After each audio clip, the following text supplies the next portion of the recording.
Muito bem, meus caros, muito bem. Mais uma manhã de gravação aqui no meu, no seu, no nosso Cafofo. Estamos aqui hoje para falar sobre o pós-jogo, pós-clássico Corinthians e Santos, tá? Um jogo não foi da melhor qualidade, né? A gente não pode falar que foi um puta jogaço, mas foi um jogo com emoção.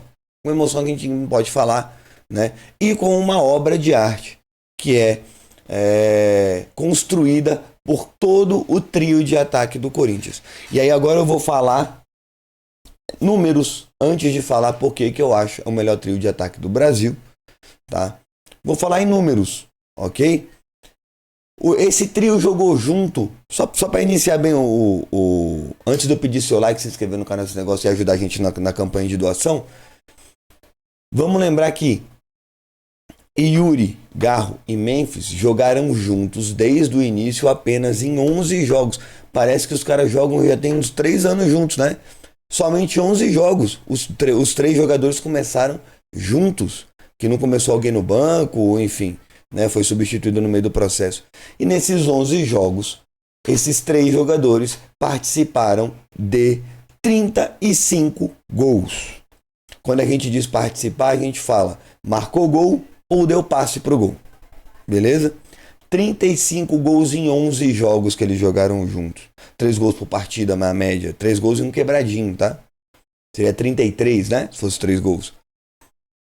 3 gols por partida, isso é bizarro, velho. Desculpa. Se tem, tecnicamente, um trio melhor que o do Corinthians, em números não tem, malandro. Tá maluco, velho. Mais de 3 gols por partida que esse trio participou. Sendo que Rodrigo Garro fez 4 gols e 6 assistências. O Memphis fez 6 gols e 4 assistências, não 10, não lembro agora o número, perdão, mas foram 6 gols que ele marcou. E o Yuri meteu-lhe 15 gols, abarrotou o estoque e uma assistência, tá? Então, para vocês verem o tamanho desse trio de ataque. Lembrando que não é porque o Garro não participou de mais assistências que ele não foi importante, porque provavelmente foi um passe para o Memphis que virou um passe para o Yuri.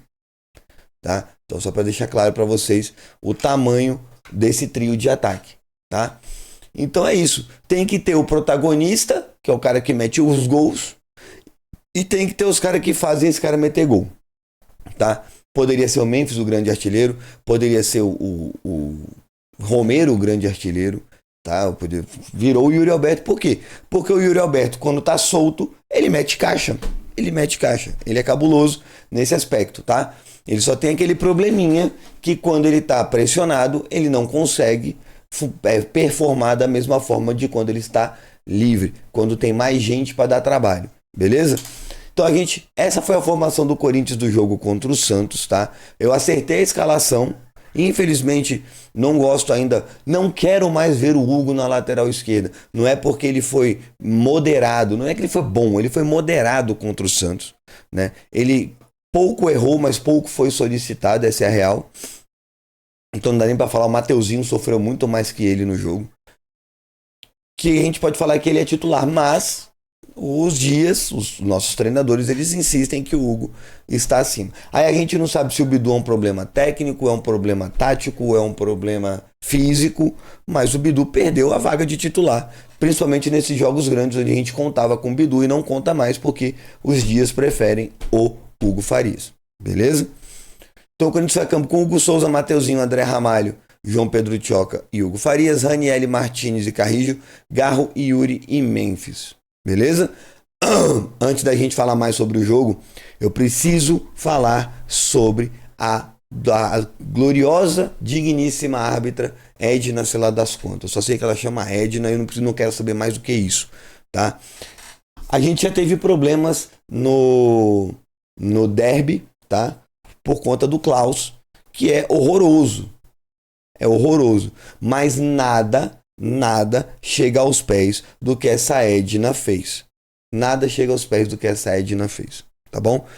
Primeiro, mão grudada no corpo e mão afastada no corpo é uma distância pequena, mas muito clara. O Corinthians teve um pênalti escancarado, tá? Por que é escancarado? Porque não foi a bola que bateu no pé do jogador, foi desviada e foi bateu na mão do jogador do Santos, não.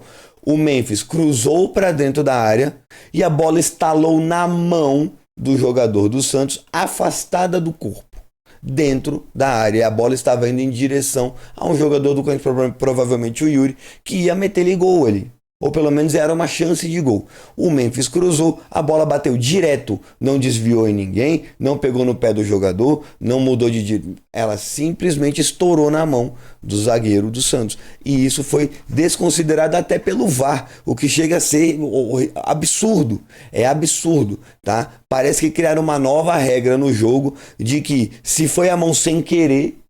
Eu nunca vi ninguém fazer mão de propósito, é muito raro isso acontecer. Se foi a mão sem querer, não é pênalti, tá? Eu vou lembrar para vocês dois lances do Corinthians que foram marcados pênaltis nesse mesmo intuito, tá? Um contra o Palmeiras, que o jogador do Palmeiras foi cruzar a bola, tá? O Martínez se virou para proteger aqui, o braço dele veio na altura do rosto, a bola bateu na mão do Martínez dentro da área, pênalti. Pênalti. Fazer o quê? O cara tava dentro da área, o maluco chutou, bateu na mão do Martínez e subiu, pênalti, tá? O outro foi o Garro, aconteceu a mesma coisa, o Garro pulou, protegendo o rosto para não tomar bolada na cara, a bola bateu na mão do Garro numa falta, pênalti. Nesse jogo eu não lembro contra quem foi, pênalti. Agora, é engraçado como tem esses pesos e regras, né? Então, contra o Corinthians o peso é sempre diferente, tá? Então, esse pênalti descarado a dona Edna não deu. E eu acho que ainda foi mais escandaloso, mais ridículo do que o pênalti, que você é uma questão interpretativa, tá? Esfregar a mão na cara do oponente, olhando na cara dele, não é interpretativo, não tem que interpretar ali, tá? Eu gostaria de perguntar para a senhora Edna, se a senhora estivesse em campo, jogando um futebolzinho, uma pelada, viesse uma jogadora qualquer, metesse a mão na tua cara, esfregasse, desse um lanho de cima para baixo, da testa até a ponta do queixo, a senhora ia pedir pênalti? A senhora ia querer que fosse pênalti? Não faz sentido. O zagueiro do Santos, o Garro foi discutir com o Garro, os dois estavam discutindo dentro da grande área, né?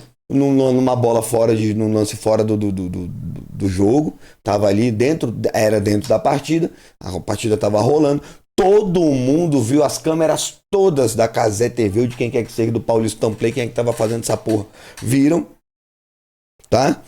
E a doutora Edna simplesmente cagou. O VAR viu. Se você falar pra mim que o maluco pegar a mão e fizer assim na tua cara, isso não é pênalti, porque não foi sem querezinho, tá? Lembrando novamente, nosso glorioso André Ramalho no clássico contra o São Paulo, que foi aqui em Brasília, tá? Não vou dizer que por muito menos, porque foram agressões do mesmo jeito, foi um braço que voou na cara, mas o André Ramalho, de costas pro lance, sem olhar para trás, abriu o braço, jogou o braço para trás, certo? A bola já tinha passado, o André Ramalho deu um chiliquinho, jogou o braço para trás, pegou no rosto, acho que foi do Luciano. Expulso, e o VAR chamou na hora, pode parar o jogo, o VAR chamou. Agora o Garro teve a cara esfregada, literalmente não foi um carinho, não foi uma graça, a cara do maluco foi esfregada, tá? Nada aconteceu. Palmas para a dona Edna, mandou muito bem, excelente árbitra, tá? Isso mostra a fraqueza do Corinthians nos bastidores do futebol. Tá? O André Sanches tem todos os defeitos do mundo. O único que ele não tinha é que ele não deixava ninguém se criar em cima do Corinthians, em cima dele, da gestão dele. Porque ele não está preocupado com o Corinthians, ele estava preocupado com a gestão dele. Não deixava ninguém se criar em cima da gestão dele. Então essas pataquadas não aconteciam. Fora isso, um ser humano horroroso, lixo, péssimo. Tá? Mas a gente tem essas coisas que acontecem nos bastidores do Corinthians já tem um certo tempo que a gente sabe que, velho, o Corinthians perdeu força, certo? Foi tentar bater de frente com federação, com confederação, e aí aconteceu o que aconteceu, né? Quando você vai bater de frente, você tem que estar preparado, o escudão tem que estar levantado, malandro, porque senão você vai levar porrada de volta. Só que a porrada que o Corinthians está levando é maior do que a agressão que o Corinthians causou. Tá bom? Então, toda aquela história contra o Flamengo, Copa do Brasil, inscrição do Memphis na Copa do Brasil, né? Os últimos erros de arbitragem que tem acontecido contra o Corinthians, e nesse jogo contra o Santos foi descarado, tá? Se o Santos tem um cara expulso, o cara não tinha tomado, o Corinthians provavelmente não tinha tomado o gol. Já começava por aí, tá bom? Então vamos lá. Vamos dar a nota dos jogadores, vamos dar a formação do Santos, que isso aqui é uma coisa importante que eu quero falar sobre a formação do Santos. Eu não vou ficar pagando pau pra Neymar, eu já falei pra vocês que eu não gosto dele, eu reconheço o futebol dele, não gosto dele. Cara, eu sou muito fã da Casa TV, eu gosto muito de ver conteúdo da Casa TV, mas não dá pra ver conteúdo da Casa TV com o Neymar. Porque aí os caras deixam de ser profissionais e vira broderagem demais, vira papinho demais e não dá. O Neymar encostou na bola, é uma babação de ovo, uma chupação de piroca do cara desagradável. Foi desagradável o que a Casa TV fez, tá? Do tipo, tá jogando, é o Neymar contra o 15 de Jaú. Malandro, é o Corinthians, velho. Tá? O Corinthians que jogou, fez pelo menos 20 minutos de partida suficiente para moer qualquer time do Brasil. Esses 20 minutinhos que o Corinthians acorda e enfia a porrada em todo mundo é o que fez o Corinthians chegar onde chegou. E o foco era só falar do Neymar. O Neymar pegando a bola, nossa, que lindo. O Neymar chutou a bola, chutou do merda. Nossa, que chance que o Neymar criou. Vai tomar no Bias, né? Babação de ovo do caralho. Por quê? Porque não é nem a questão assim de porra, respeitar, curtir o Neymar e tal. É porque realmente, velho, os caras têm um pouquinho de rabo preso com o público, com a mídia. Não querem que o Neymar fale mal, porque eles vivem falando bem do Neymar e o Neymar vai lá querem que levar o Neymar nos programas deles e tal. E aí fica essa chupação de ovo do caralho. Pois eu vou dizer muito claro aqui. O Neymar jogou bem, fez 2 lances muito bons, tá? Mas o Santos só jogou bola depois que o Neymar saiu. Aí o Santos deu trabalho. Enquanto o Santos estava com o Neymar em campo, fez um chute a gol, que foi no gol, foi a única defesa do Hugo na partida, por isso que o Hugo terminou 6.5. A bola não chegou no gol. Foram 700 cruzamentos na área e a bola não chegou no gol. Desculpa, números são números, tá? Então até que vocês vão ver aqui, ó. Não sei se vai dar pra ver, ó. Finalizações. 18 do Santos contra 6 do Corinthians. Isso virou uma moda no Corinthians. A bola ronda a área do Corinthians o jogo inteiro, mas não faz gol. Ninguém faz gol no Corinthians. É um golzinho perdido aqui, um golzinho perdido ali. Tanto que os números do Corinthians, tirando o empate contra o Palmeiras, só são vitórias. Uma derrota contra o São Paulo, um empate contra o Palmeiras. O resto é tudo vitória, né? O Corinthians pode estar próximo de fazer uma das maiores campanhas da história do Paulistão. Não do Corinthians, da história do Paulistão, tá? Então tá aqui, ó. 6 finalizações contra 18. 3 defesas de goleiro contra o Corinthians, 2 contra o Santos, né? Levando em consideração que foi porque a bola foi pro gol, não foi defesaça. A única defesaça foi num lance do Neymar, que o Hugo fez uma defesaça e morreu aí, tá? Então, assim, grandes chances criadas. Você pode ver, grandes chances criadas. Uma do Corinthians, 0 do Santos. Então, assim, números são números. Por mais que o Santos tenha ficado com mais a bola no pé e jogado mais bola na área do Corinthians, tentado mais chegar na área do Corinthians, o Corinthians é letal quando pega com a bola e quando acorda, tá? E eu passei aqui, a gente fez o react do jogo, eu passei o jogo inteiro falando, caralho, é impressionante como o Corinthians precisa de 15 minutos para acordar no jogo, tá? E eu vou daqui, ó, eu vou mostrar para vocês aqui 3 jogadores que precisam de 15 minutos para começar a funcionar. É impressionante como esses caras fazem todo o tipo de lambança em 15 minutos, tá? Carrijo, parece que ele chega dormindo, cara. Ele é um craque de bola, joga bola demais. Depois que ele acorda, se o Corinthians não teve nenhuma pressão, se ninguém tá massacrando o Corinthians e tal, Carrijo, terno e gravata, beleza?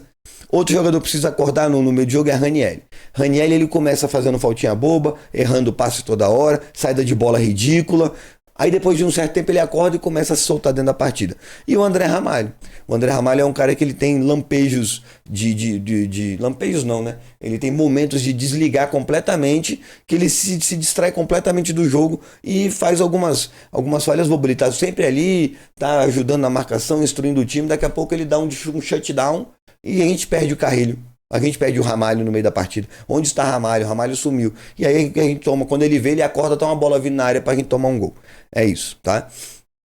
E eu queria dar uma atenção diferenciada aqui para a escalação do Santos, tá? Por que eu quero dar essa diferenciada? Olha essa formação aqui. Virou a solução de todos os times para jogar contra o Corinthians. 3 zagueiros entope as pontas de jogador, tá? A gente vai perceber que aqui, ó, tem esses três caras aqui. O Zé Ivaldo, ele saía um pouquinho mais aqui, virava um volante na fase ofensiva. É aquilo que eu falo. Três zagueiros, 3-5-2, 3-4-1-2, enfim. Não é uma formação defensiva. Não é uma formação que você vai montar para entupir de gente dentro da área e a bola não chegar no seu gol. Não é isso. A pessoa que ainda olha futebol imaginando que 3-5-2 é uma formação defensiva e 4-3-3 é uma formação ofensiva, não entende mais o que é o futebol moderno. Ainda está preso lá na década de 90, aonde quem botava 3 atacantes era maluco e quem metia 5 zagueiros é porque está querendo segurar o jogo. 3-5-2 é porque quer machucar, quer segurar o jogo, tá? É só você ver o volume ofensivo do São Paulo, o volume ofensivo do Novo Horizontino e o volume ofensivo do Santos, do Palmeiras, Novo Horizontino e Santos, tá? Contra o Corinthians. É claro, é evidente, fica desenhado com o volume ofensivo que essa formação deu para os caras. Por quê? Porque o Corinthians joga no losango e o Carrillo centraliza, o Martínez centraliza na hora da marcação, e aí ficam poucas pessoas aqui marcando na ponta, tá? O que acontece? Esses três jogadores que a gente conhece muito bem aqui, tá? Memphis e Yuri Garro, vou deixar aqui ficar melhor de ver. Memphis e Yuri Garro, eles não marcam, cara, eles não têm função defensiva. O Garro ainda aparece de vez em quando, o Yuri aparece, o Memphis, mas eles aparecem por percepção pessoal, de entender que tá faltando gente na defesa, tá? O Corinthians tem esse problema, o Corinthians defende com 7 jogadores, tá? São os 4 da linha de zaga e os 3 do meio. E desses 3 do meio, nesse jogo especificamente, 2 tem capacidades defensivas maiores e um não, mas normalmente é o Bidon, que não é um excelente marcador, um grande jogador, mas não é excelente marcador, né? Ele ajuda na composição. Ou quando não é o Bidon, é o Alex Santana, que marca melhor, ou é o Rian, que marca bem também, tá? Eu tenho gostado muito das entradas do Rian. O Rian tá mandando bem. Quando ele entra em jogo, ele bota a correria. Eu gosto de jogador assim, com intensidade, tá? Mesma coisa do Martins, só que o Martins é problemático, tem a cabeça moída, tem a cabeça destruída pela doideira, e aí o cara, velho, ele perde o controle, tá? Então, essa é a formação. O que acontece quando a gente joga nessa formação? O time tem que ficar ou muito concentrado ou muito espaçado para poder se defender. Percebam que isso acontece com uma certa frequência no Corinthians. Os caras ficam muito espaçados e toda hora a gente vê jogador aqui com liberdade nessa região do campo. Por quê? Porque é muito normal o Ranieri se afundar no meio dos zagueiros. Se é para ser assim, já começa com 3 zagueiros, tá? O André Carrillo, ele abre muito para ajudar aqui, nesse caso desse jogo especificamente, normalmente ele tá mais para a direita. Ele abre muito para ajudar na marcação aqui, o Martínez abre muito para ajudar na marcação. E aí fica esse buraco que não tem ninguém para preencher, porque o Garro fica mais alto, o Memphis e o Yuri, eles ficam mais altos. Tem sempre esse buraco que o Ranieri deveria estar tampando, o André Carrillo deveria estar tampando. Se a gente tivesse com 3 zagueiros, como eu sempre falei, a gente consegue botar 2 aqui, certo? 3 aqui, 3 aqui, mais um volante, e você não pode tirar a função do Garro de voltar um pouquinho aqui para dar suporte e para puxar contra-ataque. E aí Memphis e Yuri vem ajudar por demanda, não vem ajudar por obrigação. Aqui a gente tem 8 jogadores defendendo uma parede um pouco melhor estruturada. E aí quando ataca, o Corinthians pode atacar com mais jogadores. O Corinthians tende a atacar basicamente com 3 jogadores. É só você ver como é que foram os gols do Corinthians. Foram 3 jogadores que participaram da jogada, ou 2 jogadores que participaram da jogada, e o time bem afastado. Mas quando esses 3 estão em campo, o bagulho pega. Por quê?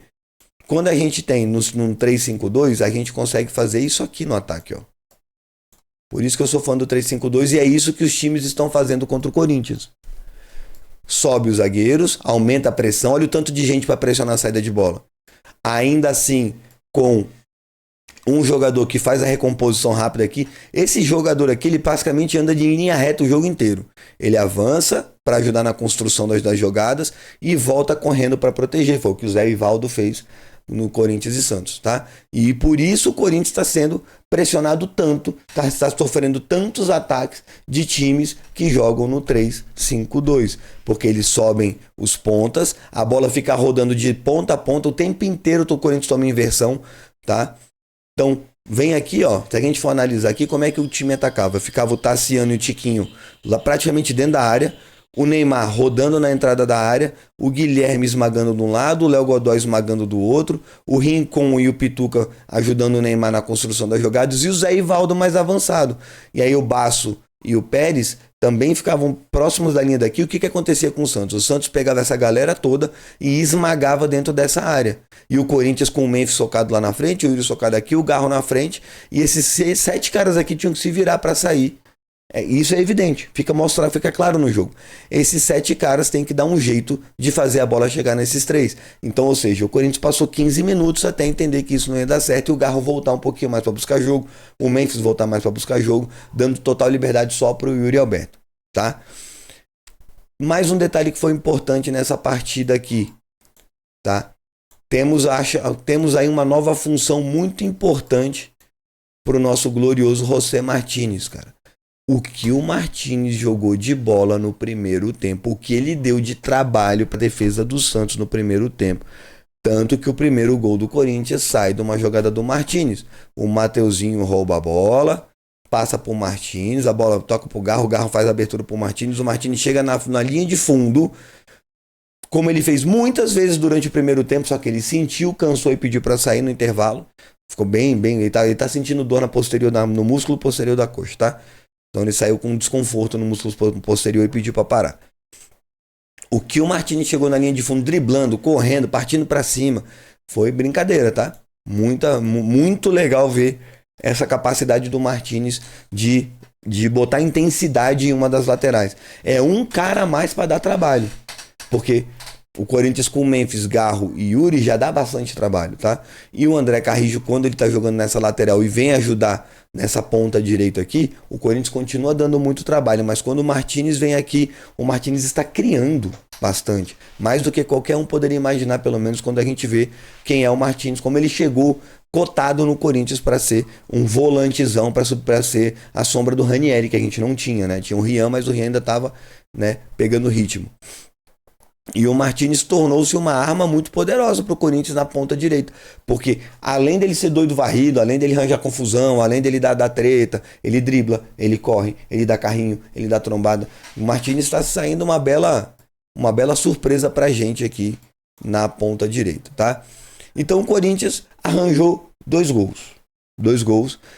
O Corinthians teve 15 minutos, cara. Parece que foi assim. Parece que eu estava vendo o jogo antes. Quando eu tava comentando com a galera, olha só, vocês vão ver. E quando der 15 minutos, o Corinthians acorda. Falei isso várias vezes. O Corinthians tomando porrada do Santos atrás de porrada. Eu falei que quando der 15 minutos, o Corinthians acorda. Vamos ver quando é que saiu o gol do Corinthians? Primeiro gol do Corinthians? 17 minutos. Sacou? Isso aqui é porque base de constatação, cara. Eu tenho acompanhado o início do ano do Corinthians, fiz todos os jogos, tenho feito os reacts, né, de todos os jogos, ou pelo menos o pós-jogo eu tenho feito de todos os jogos desde o início da temporada. Em todos os jogos o Corinthians só começa a se mexer a partir do segundo tempo, a partir dos 17 minutos do 15 minutos do primeiro tempo, desculpa. A partir dos 15 minutos do primeiro tempo é que o Corinthians começa a funcionar. E tá aqui, ó, claro. O Corinthians tomou porrada o jogo inteiro até os 17 minutos, aonde o Martínez chegou bem na linha de fundo, fez um cruzamento que parecia que não ia dar em nada e encontrou o Yuri. O Yuri deu o gol de centroavante, gol de 9, né? Ele estava atrás da marcação, ele conseguiu chegar 1 segundo na frente só para botar a pontinha do pé. A bola bateu na pontinha do pé dele, bateu na coxa do zagueiro, bateu na trave e entrou. Gol de matador, gol de centroavante, aquele gol que a gente quer que o Yuri faça todo o jogo, tá? E aí o Corinthians começou a dominar as ações nesse intervalo dos 17 minutos até os 45, até o final do primeiro tempo, o Corinthians controlou a partida completamente, tá? Ali só dava muito mais Corinthians. O Santos chegava, mas não dava muito susto. O Corinthians chegava com muito mais perigo, até que chegou um momento genial. O trio funcionou de maneira espetacular, e é por isso que eu falo que o Garro teve poucas assistências, mas todas as jogadas começam no pé do Garro. É impressionante o que o Garro faz de futebol, é bizarro. Ele pega a bola aqui na direita, dá um passe com nojo, foi, sabe, parecia que ele estava no aquecimento, só deu uma porradinha para dentro da área. O Memphis recebeu a bola no peito.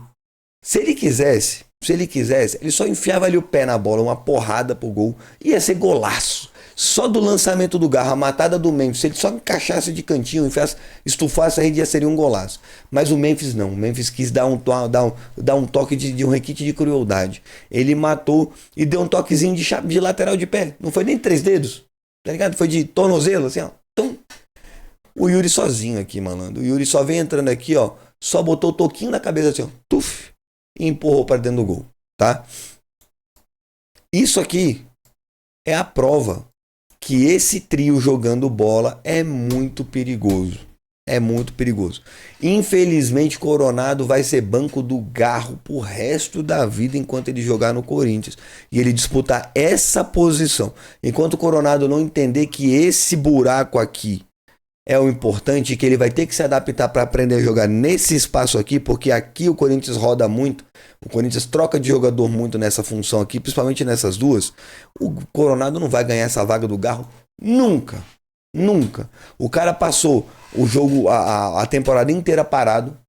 Chegou em 2 jogos, tá? Primeiro jogo ele já mostrou, já fez umas 4 enfiadas de bola que poderia ter sido gol. E nesse jogo aqui, fora tudo que ele aprontou, que ele construiu e tal, mas você vê que o Garro ainda tá pegando ritmo de jogo, tá? O Garro faz uma vadiagem dessa, uma vadiagem, uma cotocada dessa que o Coronado não faz. O Coronado não faz nesse modelo. Tá? Por quê? Porque o estilo de jogo do Coronado não se conecta com Memphis e Yuri. Não se conecta com Memphis e Yuri. Então, Coronado, você vai me perdoar, eu torci muito por você. Se você não quiser brigar por vaga com Carrijo, Martinez, Alex Santana, Charles, e eu acho você muito mais jogador que Alex Santana, que Charles, que Martinez. Você tá ali em pé de igualdade para mim com o Carrijo e com o Bidon, em qualidade. Mas se você não mudar a sua atitude, você vai ficar banco desse maluco aqui pro resto da vida, velho. Tu só joga quando esse cara não quiser jogar mais bola, quando tiver cansado, for poupado. E ele é fominha, ele quer jogar todos, tá? Então só dando essa ideia aí, porque eu acho que o Garro é intirável desse time. Não dá. Dá pra jogar Coronado e Garro em algum momento, mas o Coronado tomar o lugar do Garro não vai acontecer. O Coronado é o famoso leão de treino. Esquece, tá? Vamos lá. Notas e comentários individuais sobre cada jogador. Hugo Souza foi pouco testado. Quando foi testado fez uma defesaça. E o resto foi só segurança. Então, a nota do Hugo Souza não foi um notão, tá? Mas às vezes a única vez que ele foi realmente testado, ele resolveu, tá? Mateuzinho jogou bem, lembrando que as notas do SofaScore não são as minhas notas e não são com base em percepção de jogo, é só número, tá? Os caras não viram o jogo, os caras pegaram os números e botaram, tá? Então o Mateuzinho jogou bem, não jogou mal, tá? Roubou algumas bolas do Neymar, por exemplo, partiu pro ataque algumas vezes, tá? Não comprometeu defensivamente, não fez besteira, errou alguns passes bobos, mas não comprometeu defensivamente, tá bom? Então o Mateuzinho fez uma boa partida. André Ramalho, o gol que o Corinthians tomou foi falha do André Ramalho / Alex Santana. O Alex Santana era o primeiro a dar combate, não deu combate no Escobar, que fez o cruzamento, era o Alex Santana que tinha que ter pedido, deixou o Escobar cruzar do jeito que quis, e o Guilherme, que é o artilheiro do campeonato, artilheiro do Santos, não pode deixar esse cara livre, ele livre vai meter gol, e meteu gol. E aí o André Ramalho, novamente, chega atrasado numa bola aérea, e o Corinthians toma um gol, tá? João Pedro, titular absoluto do Corinthians, hoje na defesa do Corinthians é João Pedro e mais um, tá? Não tem como tirar esse moleque atualmente da titularidade. Ele pode ficar no banco, eu acho que ele vai ficar no banco nessa partida de agora, mas o João Pedro é muito mais jogador que André Ramalho hoje, nesse momento. Eu acho que o André Ramalho, se voltar a jogar a bola que ele jogou no ano passado, ele vai voltar a ser o melhor zagueiro do Corinthians. Não preciso nem dizer sobre Kaká e Félix Torres, tá? Qualquer jogador que faça dupla com o João Pedro está se sentindo mais seguro do que com o Kaká ou com o Félix Torres ou com o Ramalho, tá? Então o moleque tá trazendo uma segurança pra zaga e uma tranquilidade. Até na saída de bola é simples, cara. É simples. Se precisar ele dar chutão, não tenta fazer lançamento bonito, não tenta trocar passe. Porrada pra frente se precisar. O moleque é seco. Gostei. Hugo Farias não comprometeu, mas essa nota aqui não tem nada a ver com o que ele ofereceu pra partida, que não foi nada. Ele não comprometeu porque quase não foi testado. O jogo todo do Santos acontecia com o Neymar caindo pra esquerda, o Guilherme, o Pituca. Então, assim, aconteceu muito mais na esquerda do que na direita. Poucas vezes o Santos chegou pela direita, tá? Léo Godoy jogou muito mal, tá? Tassiano era só dentro da área mesmo, tá? O Rincon jogou mal.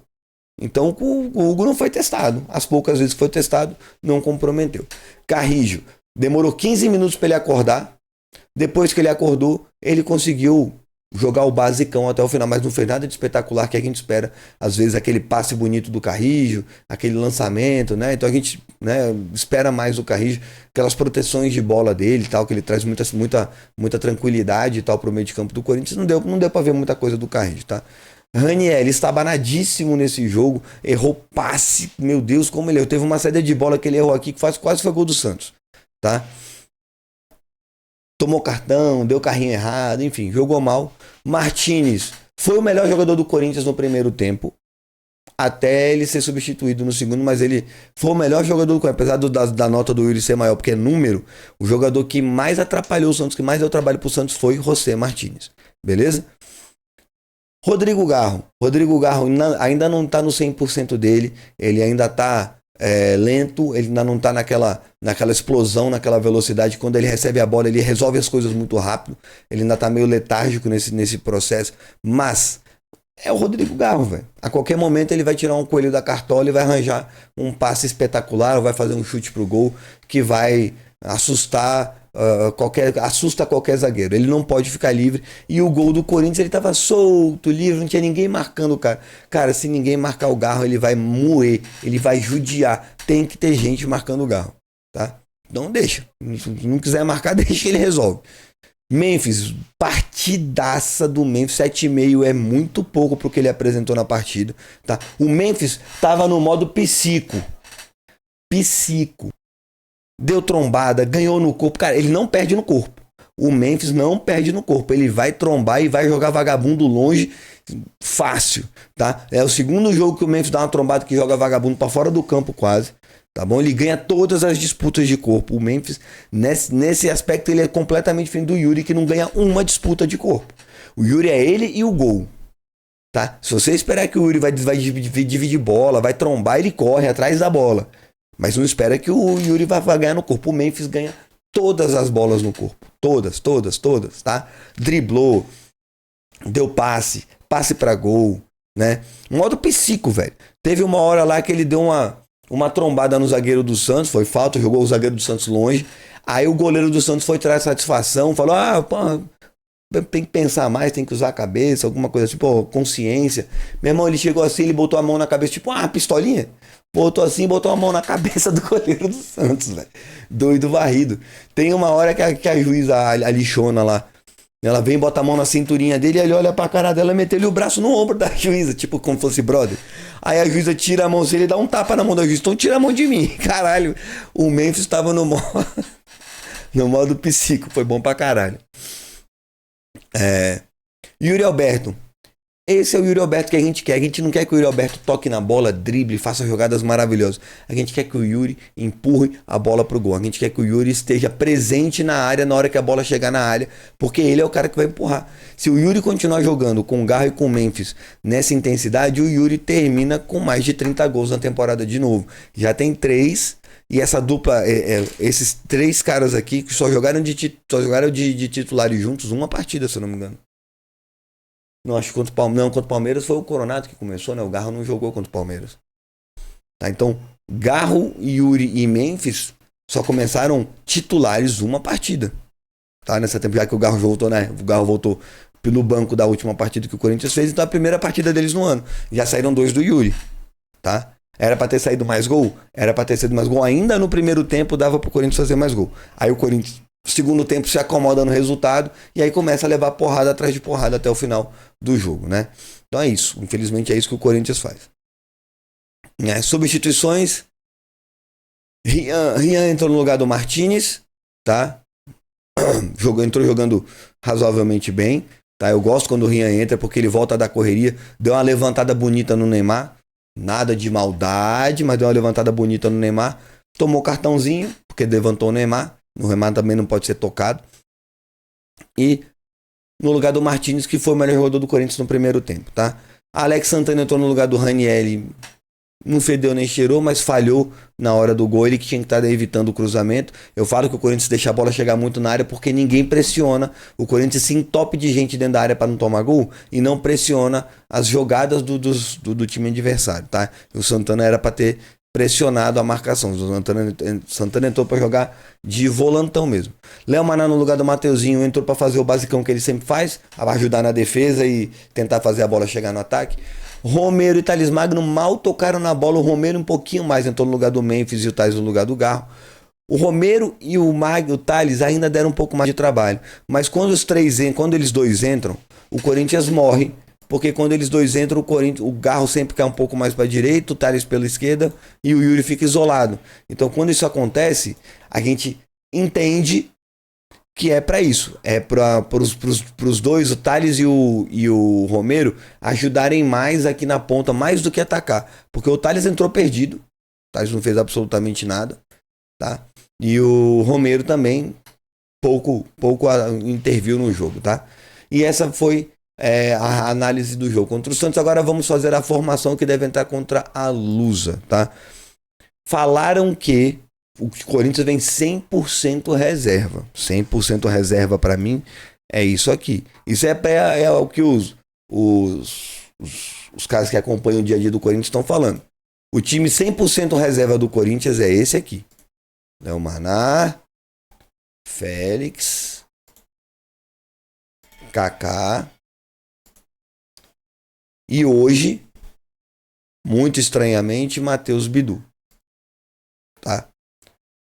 Corinthians já classificado, tá, pro mata-mata do Paulistão. Se ganhar hoje, já é garantido o primeiro colocado de geral. Hoje, se o Corinthians ganhar hoje, não tem mais nada que segure o Corinthians para ser o primeiro colocado. Não tem nenhum time que consiga passar o Corinthians na primeira colocação, beleza?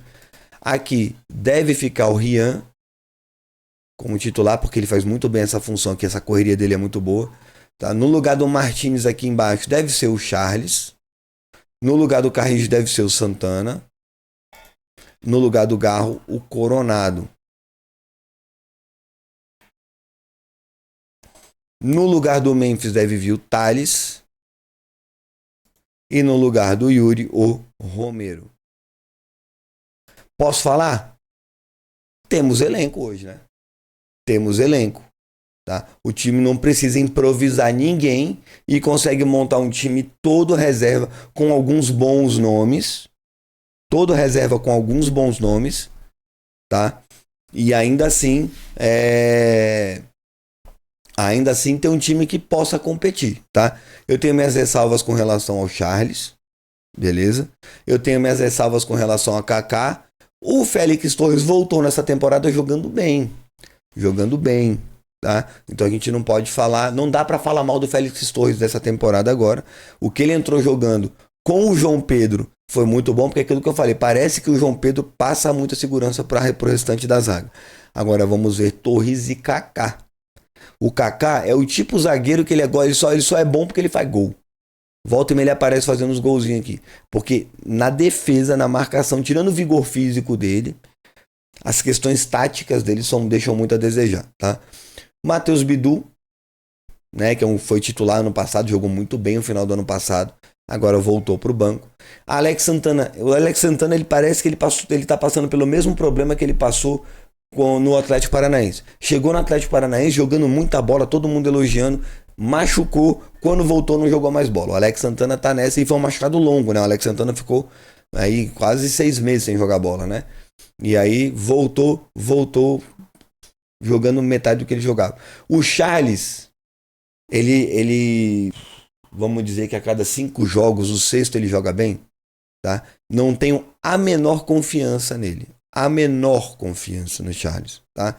Nenhuma. Eu preferi o Ranieri aqui, sacrificar um pouquinho o Ranieri, ou botar um André Ramalho de volante só para começo de partida do que deixar o Charles, tá? Mas provavelmente esse vai ser o time titular. Coronado. O time da Portuguesa não é um timaço, mas tá próximo de se classificar também. Pode ser que se classifique, tá brigando pela classificação, né?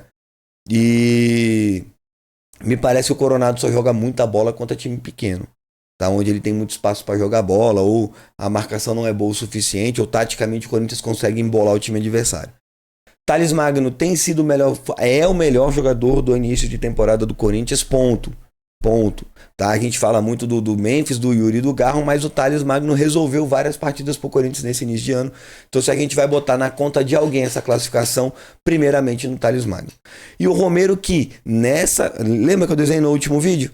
Você pega essa linha daqui, ó, traça uma linha reta até aqui, puxa ela do meio de campo e traz essa linha reta seguindo até o final da área.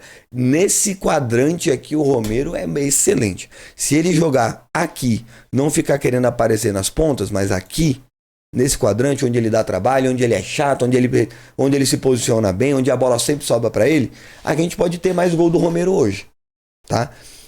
Se o Romero tiver que ficar abrindo, buscando jogo, correndo demais, saindo desse quadrante, a gente vai ter problemas com esse ataque, porque a bola não vai chegar redondinha, bonitinha no Romero para ele poder empurrar pro gol, porque ele não vai estar lá no lugar que a gente gostaria que ele tivesse. Beleza? Então essa é a formação do Corinthians para Corinthians e Portuguesa hoje às 18h30 no Pacaembu, o palco de grandíssimas glórias do Corinthians. Era a casa do Corinthians antes do Corinthians ter o próprio estádio, era a casa do Corinthians, era o Pacaembu. Beleza? O nosso salão de festa sempre foi o Morumbi, essa é a real, mas o Pacaembu foi a nossa casa por muitos anos. Então temos aí mais um jogo do Corinthians no Pacaembu, depois de 6 anos sem botar o pé no Pacaembu, foi um 1-1 contra o Palmeiras, se eu não me engano. Agora nós estamos de volta para mais uma partida, esperamos mais uma vitória dessas feinhas de 1-0. É só para garantir o Corinthians como o melhor do campeonato e aí o Corinthians poder jogar todas as decisões dentro de casa.